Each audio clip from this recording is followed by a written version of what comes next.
चलो बताओ आरडीएनए क्या लॉन्ग फॉर्म है आरडीएनए का, ये पता होना चाहिए हमको। रिकॉम्बिनेंट डीएनए, इसे हम काइमेरिक डीएनए भी बोलते हैं। ओके, उसके बाद में what is PCR? Polymerase chain reaction. कौन सी प्रोसेस है उसकी तीन?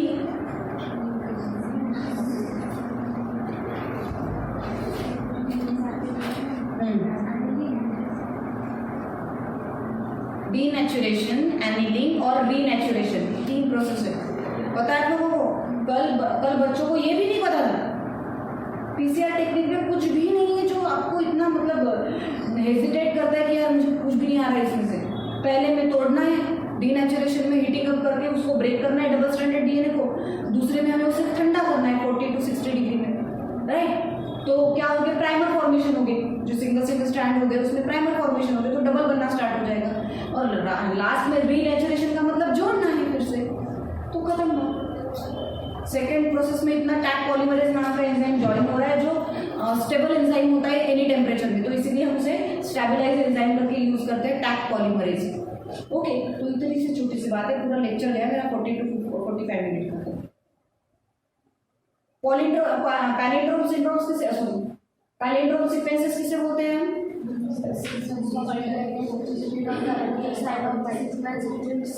यस, ऐसी सीक्वेंसेस जो हम आगे से पढ़े, मतलब ATGC जैसे अगर है ATCGC, अगर ये सीक्वेंस है तो इसे पीछे से पढ़ने, उसके अपोजिट साइड भी सेम नंबर्स आएंगे, सेम कॉम्प्लीमेंट्री पेयर प्रेजेंट होगा। कौन सी होगी यहाँ पे बताओ? कौन सी होगी? ATCGC। खत्म पैलिंड्रोम सीक्वेंसेस। क्या है इसमें ना समझने आए? क्या है इसमें? उसके बाद में है ट्रांसपोज। किसे बोलते हैं transpose? That is called as jumping. ते काम है तुझं आजचं। जंपिंग जीन्स किसे बोलेंगे हम? ट्रांसपोज को हम जंपिंग जीन्स बोलते हैं। इसकी बहुत अच्छी डायग्राम आपके टेक्स्ट बुक में दी हुई है, जो अपनी जगह बदलते हैं। Jumping genes are those sequences which changes their position in another organism. अगर एक ऑर्गेनिज्म में ATGC एक जगह पे है तो वही दूसरे ऑर्गेनिज्म में वो अपनी जगह बदल देगा, तो ATGC क्या हो जाएगा? वो दिया है ना तुम्हारे बुक में डायग्राम, ABCDE ऐसे सीक्वेंस दिए, देखो तुम्हारे बुक में डायग्राम होगी। जंपिंग किसे बोलेंगे हम? कि ये जो सीक्वेंस है BC, एक और पेयर है यहाँ पे, कंसिडर करो एक और पेयर है FGHI। ओके, ये सीक्वेंस है। ओके, एक ये सीक्वेंस है, ध्यान दो इधर, एक A सीक्वेंस है और एक ये सीक्वेंस है। अगर BC अपनी जगह चेंज कर रहा है, अगर BC अपनी जगह चेंज कर रहा है तो इनके बीच में आके बैठ जाएगा,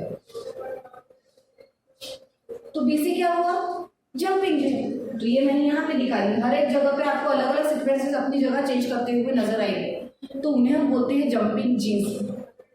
दो sequences change their position in every organism, जो अपनी ऑर्गेनिज्म में अलग अलग ऑर्गेनिज्म में अपनी पोजीशन को चेंज करते हैं, अलग अलग सीक्वेंसेस की जगह पे जाके बैठ के, यहाँ पे बैठ जाएगा BC, कहीं पे और जाके सीक्वेंस में बैठ जाएगा, लेकिन इसने अपनी जगह चेंज की ना, यहाँ से उठ के गया नहीं, तो ये हो गया ट्रांसपोज। ट्रांसपोज को सीधा सीधा नाम जंपिंग जीन्स दिया गया है, जो अपनी जगह चेंज कर। ये छोटी छोटी जो टर्मिनोलॉजीज है वो बहुत इंपॉर्टेंट है इस चैप्टर में। आर रिकॉम्बिनेंट टेक्नोलॉजी में आपको जो बड़ा क्वेश्चन बोलते हैं 4 मार्क्स का, वो क्वेश्चन पूछा जाता है। उसके बाद में पीसीआर टेक्नोलॉजी पे लास्ट ईयर एक क्वेश्चन पूछा गया है। काइमेरिक डीएनए पे सिंगल लाइन क्वेश्चन, क्या है काइमेरिक डीएनए? ऐसे आपको लैंग्वेज लगती है कि बहुत ज्यादा डिफिकल्ट है चैप्टर की, लेकिन आप उसे समझो ना तो चैप्टर में कुछ भी नहीं है जैसे आप ना समझ पाओ। मैं हर बार आपको बोलती हूँ कि कोई भी चीज पढ़ो ना तो उसको जो इंपॉर्टेंट चीज है उसको उठाओ। मैंने क्या बोला था? आर रिकॉम्बिनेंट को हमने काइमेरिक डीएनए नाम दिया है, तो प्लाज्मिड के अंदर एक डोनर का पार्ट है और एक प्लाज्मिड का पार्ट है, खत्म, उसको हमने काइमेरिक डीएनए नाम। तो इतने ब्लैंक थे वो कल लोग कि मुझे खुद पे शर्म आई कि यार मैंने क्या पढ़ा दिया इनको, कुछ भी नहीं। आर डीएनए किसे बोलते हैं ये नहीं पता, तो इतना बड़ा चैप्टर मैंने हाफ चैप्टर जो इंपॉर्टेंट पोर्शन है वो पूरा प्रोजेक्टर पे पढ़ाया, वहां पे जाके उस कोचिंग क्लास में जाके, फिर भी ब्लैंक है। अब सोचो, अब फिर आप कंप्लेंट करते हो कि मुझे ये चैप्टर समझ में नहीं आया। जब मैं इसमें सफ़र करती हूँ तो आप लोग भी इसमें सफ़र करते हो, आई नो, बट लेकिन जब मैंने जगह चेंज की और आपको नेटवर्क देने की कोशिश की, तो उस टाइम मैंने वो चैप्टर प्रोजेक्टर पे पढ़ाया कि बच्चों को अच्छे से समझ में आना चाहिए। फिर भी ब्लैंक अगर रहते हो तो अब गलती किसकी है बताओ? अगर फिर भी ब्लैंक हो तो गलती किसकी है? मैं कुछ कम पढ़ रही हूँ आपको पढ़ाने के लिए, मेरा डेडिकेशन कम है, या फिर मैं अच्छे से नहीं पढ़ा रही हूँ, या ऐसी लैंग्वेज यूज कर रही हूँ कि जो आपको समझ में ना आए? ऐसा कुछ है कि अभी बोल दो, नो डाउट मैं कुछ भी नहीं बोलूंगी, एक वर्ड नहीं बोलूंगी, लेकिन जब मुझे सामने से रिस्पॉन्स नहीं अच्छा आता है तो मुझे बहुत बुरा लगता है उस चीज के लिए। मुझे सिर्फ और सिर्फ रिजल्ट चाहिए।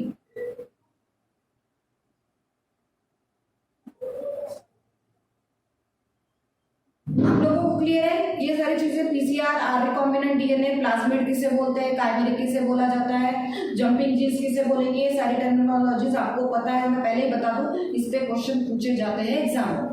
ओके, नाउ जीन थेरेपी हम पढ़ेंगे। जीन थेरेपी में देखो, is the treatment of disease, ये तो हमें पता है, ये हमने डेफिनेशन पढ़ी है कब, जेनेटिक इंजीनियरिंग एंड जीनोमिक्स उस चैप्टर में हमने पढ़ी है, उसे माइनस किया गया है वहां से, पर्टिकुलरली चैप्टर को वहां से माइनस किया। एक्चुअली ये पार्ट हो भी चुका है, इसमें लिस्ट आएंगी आगे। इसको सिर्फ इतना किया है कि बहुत ज्यादा थ्योरेटिकल कर दिया, वहां पे हमने बिल्कुल कट टू कट पॉइंट पढ़े थे, राइट ना? सोमैटिक और जर्म लाइन और 11 जीन की आपको लिस्ट, यहाँ पे भी लिस्ट है, लेकिन इतना लेंदी, इतना लंबा खींचा है इसको कि बहुत ज्यादा, इसलिए मैं इस स्लाइड बना के इसको खत्म करना है, क्योंकि थेरी कितना पढ़ेंगे, कितना वही चीजें बार बार रिपीट होती है। देखो, जीन थेरेपी में क्या किया जाता है? It is the treatment of a disease by replacing, altering or supplementing a gene that is absent or abnormal, who absence abnormality is responsible for the disease। सीधा सीधा डेफिनेशन को छोड़ दो, मैं क्या बोल रही हूँ उसके तरफ ध्यान दो।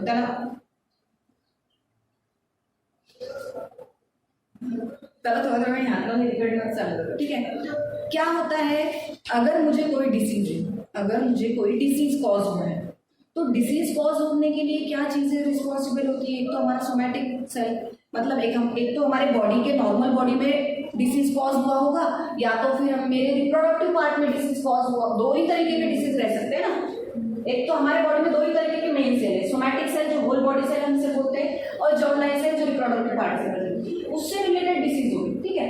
अगर मुझे कोई डिसीज हुआ है तो उस डिसीज कॉज करने के लिए कोई तो जीन रिस्पॉन्सिबल है, जिसका काम, उसका सर बिगड़ गया, उसमें एब्नॉर्मलिटी आ गई और उसने अपना आपा खो दिया, और उसने अपना आपा खो दिया, इसके वजह से वो डिसीज कॉज करने के लिए रिस्पॉन्सिबल है। तो उस जीन को अगर मैं निकालती हूँ, दैट इज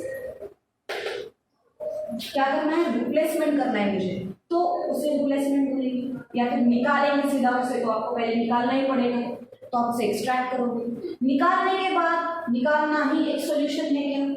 नहीं, ऑब्वियसली नॉट, निकालना ही एक सोल्यूशन नहीं है। दूसरा है कि आप उसे क्या करोगे, आपके बॉडी के अंदर दूसरा नया जीन जो हेल्दी है, जो उस डिसीज, क्योंकि डिसीज हो चुका है, डिसीज हो चुका है, तो आगे जो मल्टीपल होना है, या फिर आगे जो एक्सेसिव कंडीशन में जाना है वो रुक जाएगा, एक्सेसिव कंडीशन में जाना है वो रुक जाएगा, लेकिन जो हुआ है उसे तो मुझे क्योर करना है।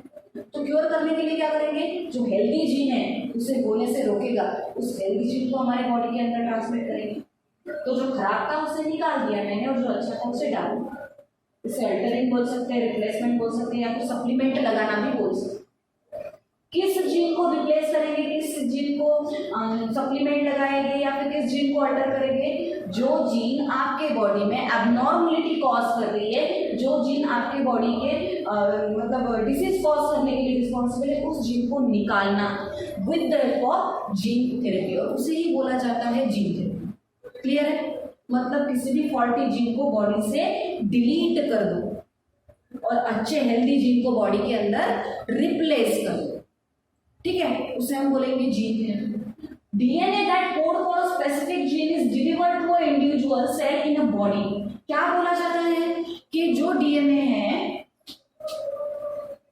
अब जो जीन बना है वो डीएनए से बना है, ठीक है? अब मेरे बॉडी के अंदर जो भी उसकी सीक्वेंसेस है, उस सीक्वेंस को मैं पर्टिकुलर सीक्वेंस को ही उठाऊंगी और दूसरी ही पर्टिकुलर सीक्वेंस को डालूंगी। फॉर एग्जाम्पल, अगर डिसीज मुझे स्टमक में हुआ है तो स्टमक में का जीन मुझे निकालना पड़ेगा। ऐसा तो नहीं लीवर में का जीन है और उसे स्टमक की जगह पे रिप्लेस करूंगी, चलेगा क्या? नहीं। तो क्या है, स्पेसिफिक जीन को आपको करना पड़ेगा replace, deliver through individual cell in a body.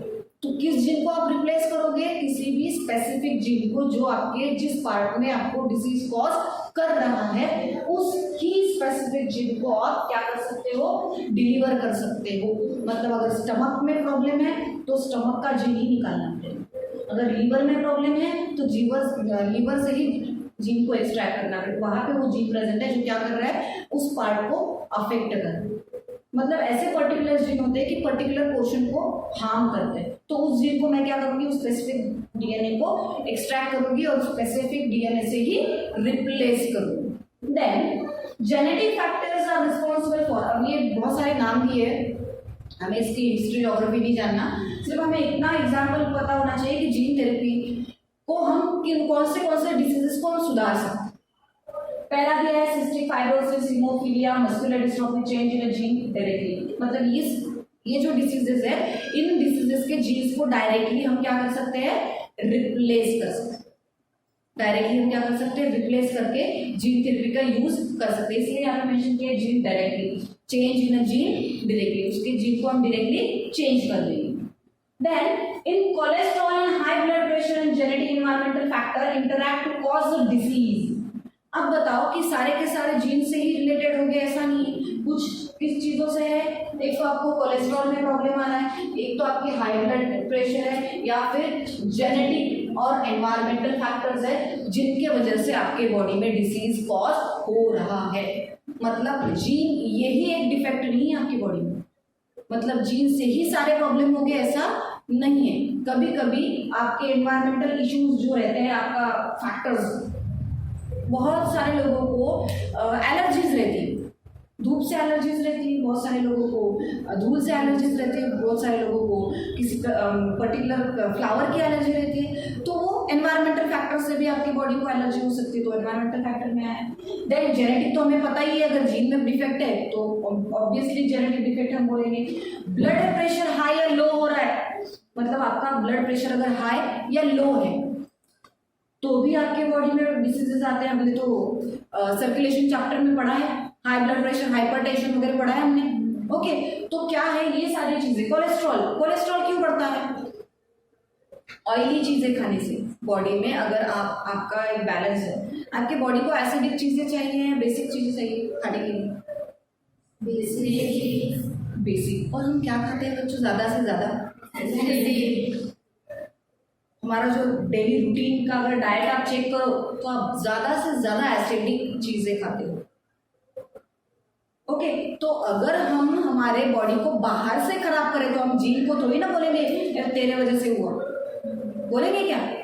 गलती किसने की? हमने। अगर हम बहुत ज्यादा जंक फूड खाते हैं तो हमारे जीन का प्रॉब्लम है क्या? जीन का काम है इंटरनल बॉडी को मेंटेन रखना, उसके हर एक फंक्शन को वो मेंटेन रखेगा, लेकिन उसे आप बाहर से ही खराब कर रहे हो। जो भी है आओ ठूसो, कोई टेंशन नहीं है, जितना चाहे उतना खाओ, नो वरीज, देख लेंगे बाद में क्या होता है। तो ऐसे हम क्या करते हैं? हमारे बॉडी को हार्म करते हैं। तो कोलेस्ट्रॉल भी उसमें से एक फैक्टर है कि आप जितना ज्यादा ऑयली चीजें खाते हो उतना ज्यादा आपको हार्म होता है। आपको विश्वास नहीं होगा, लेकिन मैं कोई भी ऑयली चीज नहीं, बहुत कम ऑयली चीजें खाती हूँ। मुझे चिप्स पसंद नहीं, मैं भजे वंटू ना खाऊं, जल्दी नहीं खाना, वड़े बिल्कुल नहीं, जिसमें ऐसे ऑयल टपकता है, मतलब ऐसे डाएट कॉन्शियस वगैरे नहीं होते हैं, ऐसी मी अशीच आहे, बट डाएट कॉन्शियस आहे म्हणून अशी नाही आहे, मुझे वो घबराहट होती है उसे देख के, मळमळ म्हणतो की नाही, एकदम असं बॅड फिलिंग येतं ते पाहून. तर मला, मी अजूनही कोणाच्या घरी जर पाहुणचाराला मला बोलवलं तर मी कधीच, मी काय जेवणार? वरण भात भाजी पोळी, हे माझं फर्स्ट डाएट आहे. वरण भात भाजी पोळी, ते जे ऑइली असतं तळलेलं वगैरे सगळं साईडला, काहीच नको मला. तो इससे क्या होता है, आपके बॉडी का जो कोलेस्ट्रॉल है मेंटेन, ये मैं खुद के कोलेस्ट्रॉल को मेंटेन करने के लिए नहीं करती हूँ, लेकिन मैं बता रही हूँ कि कोलेस्ट्रॉल जो बढ़ता है वो बहुत ज़्यादा ऑयली चीज़ है. बहुत सारे बच्चों को बहुत आदतें होती है चिप्स के पैकेट ला के खाने की. खाना चाहिए, नॉट बैड. सीरियसली, अगर एनवायरनमेंट ने हमें बनाया है तो हमें उस चीज़ का मज़ा भी लेना चाहिए, लेकिन हर एक चीज़ की लिमिट होती है. बराबर ना। तो खुद के बॉडी को अगर मेंटेन करना है तो उसे मेंटेन करने के लिए ये सारी चीजें भी हमारी बॉडी के मेंटेन रहनी चाहिए। ब्लड प्रेशर क्यों बढ़ता है? ब्लड प्रेशर क्यों बढ़ता है? अल्कोहलिज्म रहे, हाइपरटेंशन रहे, ज्यादा ऑयली डाइट अगर आप खाते हो, फैट्स जिसमें हो वो ज्यादा अगर आप खाते हो, बाकी सारे अगर आपके जीन में भी कुछ प्रॉब्लम है या फिर कोई डिसीज आपको हुआ है, वो भी चीज होती है रिस्पॉन्सिबल हाइपरटेंशन के लिए। तो ये सारी चीजें क्या करती है आपके बॉडी में डिसीज कॉज करने के लिए रिस्पॉन्सिबल होती है। ओनली जीन नहीं होता है। जीन अगर है तो जीन थेरेपी से तो हम रिप्लेस कर दो। इसके हम इतने पढ़ रहे हैं, मतलब फायदे तो पढ़ रहे हैं, इसके ड्रॉबैक भी बहुत है। या लास्ट में पढ़ेंगे इसके ड्रॉबैक क्या है। मतलब बायोटेक्नोलॉजी से हम बना तो रहे, इससे निकालो उससे निकालो, लेकिन सबसे ज्यादा तबीयत तो हमारे उसी से खराब होगी, बराबर की नहीं? तो आगे पढ़ेंगे इसको। More than 5000 different disease cause by single gene defect. जैसे इन्होंने बोला है कि 5000 से ज्यादा डिफेक्ट एक जीन कॉज कर सकता है। मतलब इतने सारे नेम्स है, इतने तो पता भी नहीं कौन सा डिसीज में क्या होता है। इतने सारे भयंकर नेम है डिसीजेस के। तो एक जीन में कैपेसिटी है सारे डिफेक्ट कॉज करने की, क्योंकि सारे एक दूसरे कनेक्टेड है ना। ऐसा तो नहीं है कि लीवर है तो अकेला खड़ा है बेचारा बॉडी के अंदर इधर घूम रहा है, मुझे आजू बाजू से कोई लेना देना नहीं, मुझे तो मेरा दे दो, बराबर ना, मुझे मेरा दे दो, मुझे तुम्हारे से कुछ लेना देना नहीं। लेकिन हमारी ह्यूमन बॉडी ऐसी नहीं, किसी की भी, प्लांट की भी ऐसी नहीं है और एनिमल की भी ऐसी नहीं। हर एक बॉडी ऑर्गन हमारे एक दूसरे से कनेक्टेड है। मतलब ये काम करेगा तो इसको सप्लाई जाएगा, इसका सप्लाई दूसरे को जाएगा, दूसरे का सप्लाई नीचे जाएगा। डाइजेस्टिव सिस्टम आप लोगों ने पढ़ी है, इसोफेगस से लेके फेरेंक्स लैरिंक्स से लेके नोज से लेके सारे कनेक्टेड है। हम बोलते हैं पेट खराब है तो नाक का क्या कनेक्शन है? अरे नाक से जाके ट्यूब कनेक्ट हो रहा है ना, लैरिंक्स फेरेंक्स यहाँ पे, उसके बाद में ट्रकिया ओपन हो रहा है, ये नीचे जा रही है, उसके पीछे ही तो इसोफेगस है। सारे एक दूसरे से कनेक्टेड है, तो कोई अकेला नहीं चलना है। मतलब एक को अगर थप्पड़ मिली तो सबको ही रोना आएगा, एक ऑर्गन को अगर थप्पड़ मिले तो रोना सबको ही आएगा, ठीक है। मतलब यहाँ पे क्या बोला जा रहा है कि एक जीन होता है तो एक जीन रिस्पॉन्सिबल है 5000 से ज्यादा डिसीजेस को कॉज करने के लिए। अब छोड़ दो कितने डिसीज है, हमें नहीं लेना देना, क्योंकि अभी हमारा पहले ही बैलेंस बिगड़ा हुआ है। सीधा बोल रही हूँ, पहले ही हमारा अभी बहुत बैलेंस बिगड़ा हुआ है। हमारा पढ़ाई का चौपट हो चुका है, जितना था हमारा जो हमने बनाया था चौपड़ा कि इतने दिन में ये करना है, उतने दिन में ये करना है, ऐसा वैसा जो भी ढमका ढुमका समझता सब खत्म हो चुका है। अब हमें क्या करना है, नए से शुरुआत करनी है। तो हमें जो जरूरी है वही पढ़ना है। अब मैं ज्यादा कुछ भी नहीं बताऊंगी आप लोगों को, अब जो है वो उतना बहुत, हमें वो कर लिया ना तो हमने जंग जीती, ठीक है। तो छोड़ो वो डिसीजेस क्या है, हमें 2-4 डिसीजेस के नाम भी आ जाए ना तो नो इशू, लेकिन पढ़ना है, ठीक है। तो कौन से डिसीज है देख लो, सिकल सेल एनीमिया है, थैलेसीमिया है, टे सेक्स डिसीज है, सिस्टिक फाइब्रोसिस है, हैगिंगटन्स डिसीज, कोरिया है, हीमोफीलिया है, अल्केप्टोरिनोरिया है, अल्बिनिज्म है। ये सारे डिसीज है, इसमें से 2-4 अगर नाम ध्यान में रख पाओ तो इसमें से क्वेश्चन नहीं आता, मैं बता दूं नहीं आता इसमें क्वेश्चन। लेकिन अगर नहीं आएगा, मैं बोल रही हूँ 100% नहीं आएंगे इसमें से क्वेश्चन, लेकिन हमें पढ़ रहे हैं तो कुछ छूटना ना चाहिए, मुझे इतना ही बोलना है। कभी भी IMP मत पढ़ो, डूबोगे पूरा, खुद तो डूबोगे, घर वालों को भी डुबाओगे इसमें। IMP कितना भी लास्ट स्टेज पे चले जाओ, IMP मत पढ़ो, क्योंकि कब तुम्हें बोर्ड वाले नीचे गिरा दे। डरा नहीं रही, इस डर से शायद थोड़ा सा स्ट्रेस आ जाए सर ब्रेन पे तुम्हारा और पढ़ाई करने लग जाओ, इसलिए बोलो कि करो, ठीक है। तो ये डिसीजेज है, ऐसे सारे डिसीज है एक जीन के डिफेक्ट की वजह से कॉज हो सकते हैं। ओके, देन स्लाइड चेंज कर देना तुला काहीच नाही, खूप इझी आहे। माझ्यापेक्षा हुशार आहे तुम्ही सगळेजण, लॅपटॉप हँडल करणे ही 60 नंबरची सुरू होती। ओके, दिख रहा है? ये मुझे लिखना जानते हैं, टाइप कर करके थक गई थी तो मैंने टेक्स्ट बुक से डायरेक्ट लिखा लिया इसको। चलो, नहीं दिखता है क्लियर? क्लियर नहीं दिखता है? यामध्ये नाही दिसणार, इथे नाही दिसत, म्हणजे दिसणार नाही ते जेव्हा व्हिडिओ पाहतील ना। अगं ते झूम करता येतं, व्हिडिओ जेव्हा सुरू राहणार ना तरी पण थोडं ते ब्लरचं दिसतच। ओके, त्याला थोडं मोठं करून येईल। इसको एक पॉइंट को पहले पकड़ेंगे।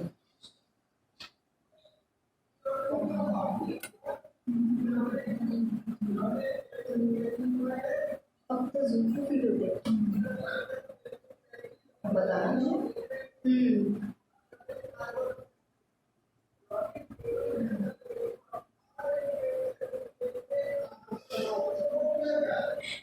Okay done. यस बऱ्यापैकी दिसतं ना। चलो क्या बोला गया है, एग्जाम्पल दिए हैं आपके जहाँ पे रिप्लेसमेंट से क्या क्या चेंजेस हो सकते हैं उसके। रिप्लेस एंड मिसिंग और डिफेक्टिव जीन्स क्या कराए गए हैं, आपके बॉडी के मिसिंग और डिफेक्टिव जीन अगर नहीं है किसी के बॉडी में, इंसुलिन नहीं है इसी वजह से डायबिटीज हो रहा है, इंसुलिन नहीं है बॉडी में, एक तो दो चीजें हो सकती है इंसुलिन के बारे में, एक तो इंसुलिन नहीं है, एक तो बहुत लो स्पीड में काम कर रहा है, ठीक है। जिनके बॉडी में लो स्पीड से काम करेगा तो भी उसे रिप्लेस ही कराना पड़ेगा, क्योंकि लो स्पीड से काम करके भी वो डायबिटिक ही पेशेंट कराएगा, बराबर ना, वो डायबिटिक ही कहलाएगा ना, तो फिर भी उसे रिप्लेस कराना पड़ेगा। अगर है ही नहीं इंसुलिन प्रोडक्शन करने वाला जीन तो हमें उसे डायरेक्टली डालना है, इसलिए मिसिंग बोला गया। रिप्लेस मिसिंग और डिफेक्टिव जीन, डिफेक्टिव है तो निकाल फेंको, मिसिंग है तो नया लाओ, ठीक है। Then deliver a gene that speed destruction of cancer cell. क्या बोला गया है, जिस पर्सन को कैंसर है उस पर्सन के बॉडी में ऐसा जीन इंट्रोड्यूस करो जो कैंसर सेल को डिस्ट्रक्ट करता है, डिस्ट्रॉय करता है, ऐसे सेल को डिस्ट्रॉय करता है। मतलब किसी को कैंसर हो चुका है, क्योंकि ये तो सारी चीजें डिसीज होने के बाद ही हम कर पाएंगे ना, डिसीज होने से पहले कर सकते हैं, डिसीज होने से पहले तो हम वैक्सीनेशन कराते हैं, डिसीज होने के बाद में हमें जीन थेरेपी करानी पड़ती है। तो क्या करेगा, अगर किसी के बॉडी में अगर किसी को कैंसर है तो कैंसर की तो ग्रोथ कंटिन्यूस होती है, आप लोगों को पता है, फर्स्ट सेकंड थर्ड बहुत ज़्यादा स्पीड, मतलब फर्स्ट और सेकंड थोड़ा लो डाउन होता है, लेकिन थर्ड स्टेज बहुत ज़्यादा स्पीडली बढ़ जाती है। तो क्या करना होता है उस टाइम कि जो ऐसे सेल हमने ह्यूमन हेल्थ एंड डिसीजेस में किलर टी सेल पढ़ा है, याद है आपको, killer T cell, T cell, T lymphocytes, okay. Killer T cell क्या करता है, जो भी इन्फेक्शियस जीन है या फिर सेल है इन्फेक्टिव, उस इन्फेक्टिव सेल के अंदर जाके उसे पूरा खोखला बना देता है, होल बना देता है उसके अंदर, और उसे डिस्ट्रॉय कर देता है। तो जीन थेरेपी क्या कराती है, ऐसे ही कैंसर पेशेंट के अंदर ऐसा जीन रिप्लेस कराएगी कि जो किलर टी सेल को बनाएगा अंदर, उसके बॉडी के अंदर ज्यादा से ज्यादा किलर टी सेल को बनाएगा, और वो किलर टी सेल क्या करेगा, उस कैंसर सेल को डिस्ट्रॉय कर देगा। अगर कैंसर सेल अपने केमोथेरेपी या रेडिएशन या फिर जो भी है लाइट थेरेपी क्या करते हैं, कैंसर सेल को डिस्ट्रॉय करने का ही काम करते हैं ना। केमोथेरेपी में जो होता है, रेडिएशंस में जो होता है, जो लाइट इम्यूनोथेरेपी में नहीं होता, वो उसमें इम्यूनिटी सिस्टम को बिल्डअप किया जाता है। जो भी अदर थेरेपीज है कैंसर के अगेंस्ट यूज की जाती है, वहाँ पे कैंसर सेल को डिस्ट्रॉय ही किया जाता है, लेकिन वो बहुत ज़्यादा हार्मफुल होती है। यहाँ पे क्या किया जाता है कि किलर अपने बॉडी के अंदर ही रिप्लेसमेंट किया जाता है, डायरेक्टली एक जीन इंजेक्ट किया जाता है, वो अंदर मल्टीप्लाई होगा और किलर टी सेल बनाएगा, और किलर टी सेल क्या करेगा, कैंसर सेल को डिस्ट्रॉय कर देगा। तो ये करा सकते हैं कौन, gene. Then supply gene that cause cancer cell to revert back to normal cell. ऐसा सेल बॉडी के अंदर भेजो जो कैंसर सेल को नॉर्मल सेल में कन्वर्ट कर पाए। एक्चुअली ये जो है ना, ये बुक्स में ही अच्छी लगती है सारी चीजें, ये सारी चीजें बुक्स में ही अच्छी लगती है, जब वक्त आता है ना सारी करने की ट्रीटमेंट तो सब हाथ टेक के ऐसे बैठ जाओ। ओके, तो क्या बोला गया है बायोटेक्नोलॉजी में, supply gene that cause cancer cell to revert back to normal cell. जो सेल कैंसरस हो चुका है, जहाँ पे ट्यूमर कॉज हो चुका है, वहाँ पे बंच ऑफ सेल है कैंसर का, एक सेल से कॉज होकर के, एक सेल है तो उसे तो जल्दी हमारी इम्यूनिटी सिस्टम ही मार देती है, लेकिन जब हमारी इम्यूनिटी सिस्टम वीक हो जाती है उस टाइम उस कैंसर सेल की डेवलपमेंट हो जाती है, और डेवलपमेंट होने के बाद में फिर वो फैल जाता है। तो इन्होंने क्या बोला है, बायोटेक्नोलॉजी के यूज से ऐसा सेल बॉडी के अंदर इंट्रोड्यूस करो कि कैंसर सेल को कन्वर्शन, जो हाजार्डस सेल है उसका कन्वर्शन डायरेक्टली नॉर्मल सेल में हो जाए। देन डिलीवर बैक्टीरियल और viral genes as a form of vaccination. मतलब कैंसर होने से पहले ही बॉडी के अंदर कैंसर को रोकने वाला वैक्सीनेशन कराया जाए। निकला है अभी? निकले तो मुझे बता देना, अभी तो नहीं निकले। चलो, क्या बोला गया है? डिलीवर बैक्टीरियल और वायरल जीन, ऐसा जीन या ऐसा बैक्टीरिया, ऐसा वायरल जीन बॉडी के अंदर इंट्रोड्यूस करो जो क्या कराएगा? वैक्सीनेशन। एज ए वैक्सीनेशन हम बोलते हैं ना, prevention is better than the cure, right ना? मतलब कोई भी, मतलब क्या कि कोई भी डिसीज होने से पहले उसे रोक दो। मतलब हमारे रोकने का मतलब सीधा सीधा होता है हमारे इम्यूनिटी सिस्टम को बिल्डअप करो। अभी कोरोना का नाम इतना सुन रहे हो तुम लोग, इतना ज्यादा सुन रहे हो, बेचारा फैमिली मेंबर हो गया तुम्हारा। राइट ना? मेरे ख्याल से हर बच्चे का, हर इंसान का फैमिली मेंबर हो चुका है कोरोना। अब तो डरना भी बंद हो गया लोगों को। तो एक्चुअली अभी की बात बोल रही हूँ मैं, 1 महीने पहले मैं गढ़चिरौली गई थी। एक आरटीओ ऑफिसर था, मुझे गाड़ी अपने नाम पे करानी थी खुद की, वो मेरे मिस्टर के नाम पे, तो थोड़ा कॉम्प्लिकेशन आ जाता है आगे, इसलिए मैं गई थी वहाँ पे। तो वो आरटीओ ऑफिसर अमरावती के थे। तो क्या बोल रही थी? कैंसर, कौन से सेल के बारे में बात कर रहे थे? हाँ, कोरोना। तो जब हम गए उनकी कैबिन में, मुझे साइन चाहिए थी उनकी, तो उन्होंने बोला मैडम आप इतने दूर आए क्यों? आप मुझे कॉल कर देते ऐसे ही काम हो जाता। तो वैसे तो एकदम से किसी आरटीओ ऑफिसर का नंबर हमें पता चलता, वो जाने के बाद वो मुझे मिला। तो मैंने उनको बोला कि नहीं सर, अभी हमें नहीं पता था, लेकिन आप साइन दे दो, काम हो जाएगा। तो इतनी सारी मीटिंग, 8 से 10 जन उस कैबिन में बैठे हुए थे, और वो ऐसा सामने बैठा था। उसने मुझे आधा घंटा बिठाया, आधा घंटा, चाय वगैरह पिलाई। और आप मैडम वेल एजुकेटेड लगते हो, मतलब उन्होंने पूरी हिस्ट्री पूछी मुझे कि क्यों गाड़ी ऐसे हो गए। मैंने बोला ऐसे ऐसे हादसा हुआ है, तो मुझे अब वो ट्रांसफ़र कराना है। तो उन्होंने मुझे बोला मैडम ये मास्क निकाल दो। मेरे कैबिन में किसी भी पर्सन को मास्क भी नहीं लगाने दिया। मैंने खुद कोरोना के कितने पेशेंट मेरे घर पे ठीक किए। ये जो कर रहे हैं ना, हाथ मत लगाओ, ये मत करो, मास्क पहनो। अच्छा चलो, ये एक बात बता दो, मास्क पहन रहे हो तुम लोग, कार्बन डाइऑक्साइड कहाँ जा रहा है? हम उसे ही इनहेल कर रहे हैं। अब मुझे बताओ, अगर तुम लोग मास्क लगा रहे हो, कार्बन डाइऑक्साइड को ही इनहेल कर रहे हो, तो तुम्हारा ऑक्सीजन लेवल बढ़ेगा या कम होगा? तो फिर दवाखाने में जाके वो क्या बोलेगा? ऑक्सीजन लेवल डाउन है। तुमने कराया उसको मास्क पिना पिना के, और सर्दी होगी, साल भर तुमको ऐसी सर्दी नहीं होती, खांसी नहीं होती, कभी नहीं हुआ इससे पहले, फर्स्ट टाइम हो रहा है। आपके ह्यूमन हेल्थ एंड डिसीज में उस टाइम मैंने जब पढ़ाया तो मैंने कोरोना वायरस का नाम लिया था, राइनो वायरस और कोरोना वायरस कॉमन कोल्ड के टाइप दिए उसने।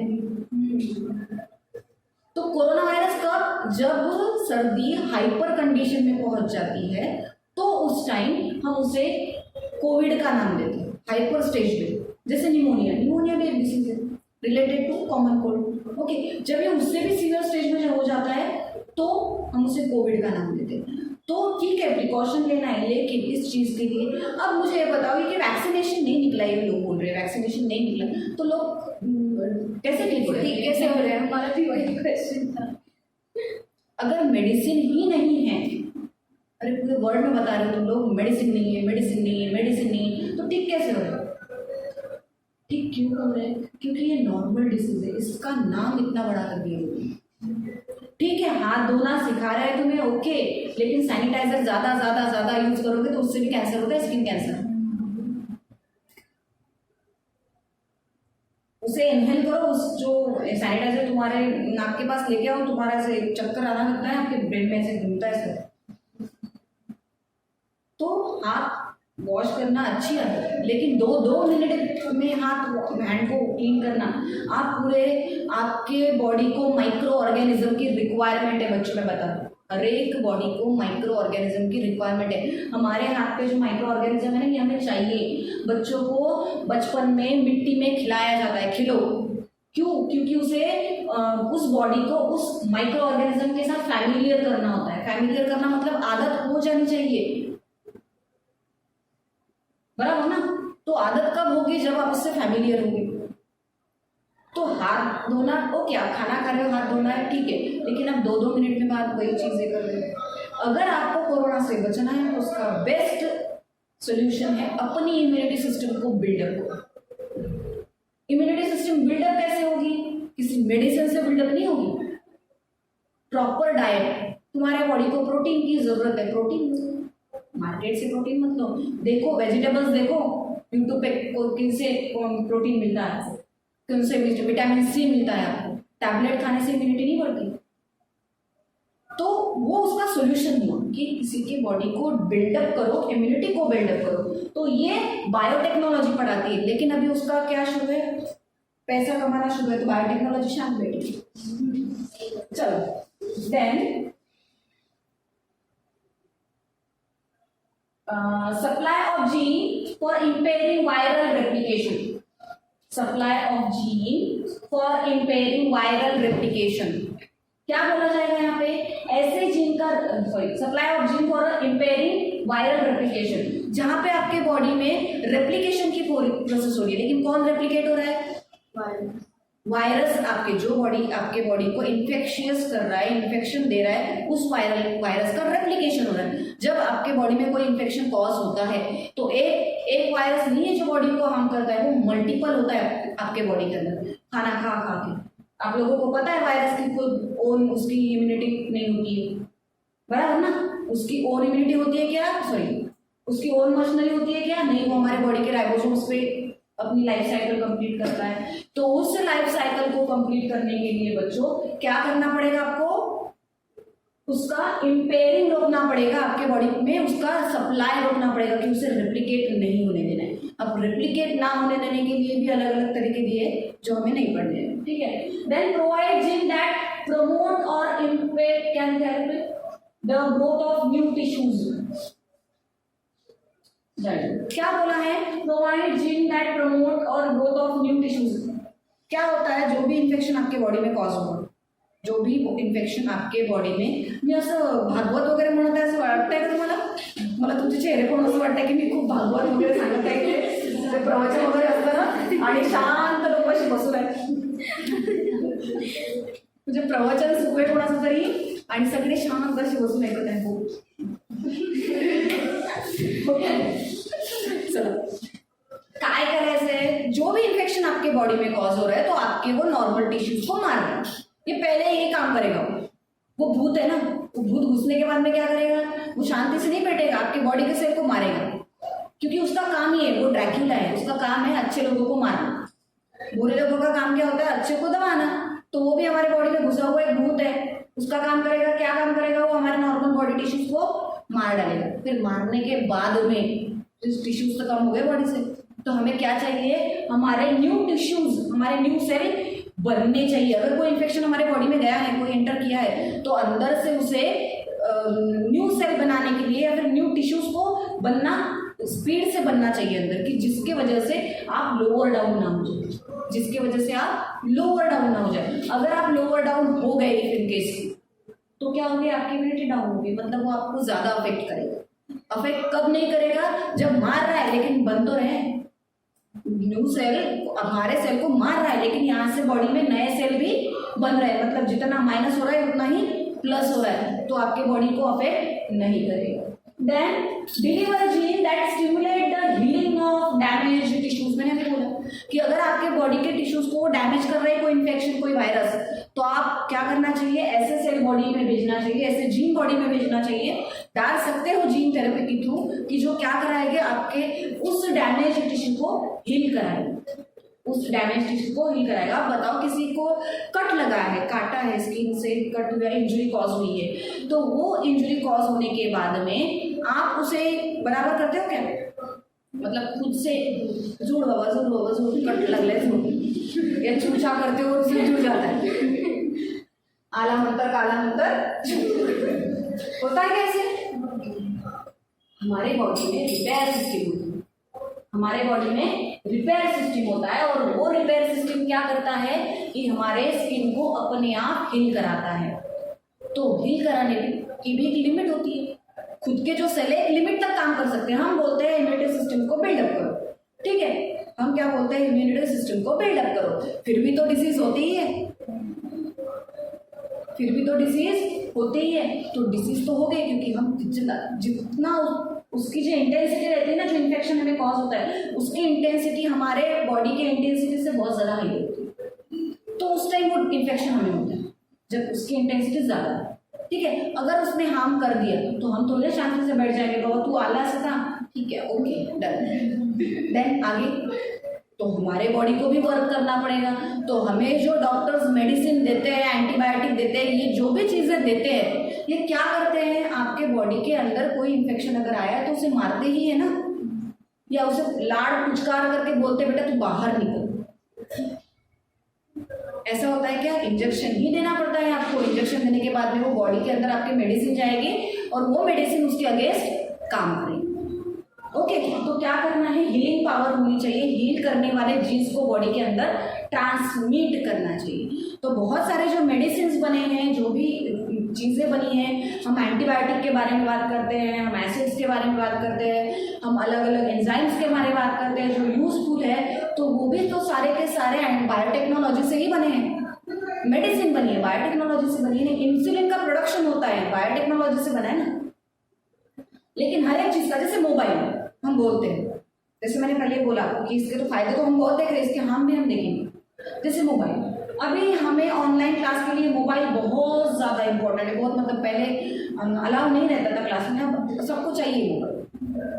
लेकिन कितने बच्चे ऑनलाइन लेक्चर के लिए मोबाइल का यूज़ करते हैं, मम्मी पापा को लगता है कि लेक्चर तो शुरू है,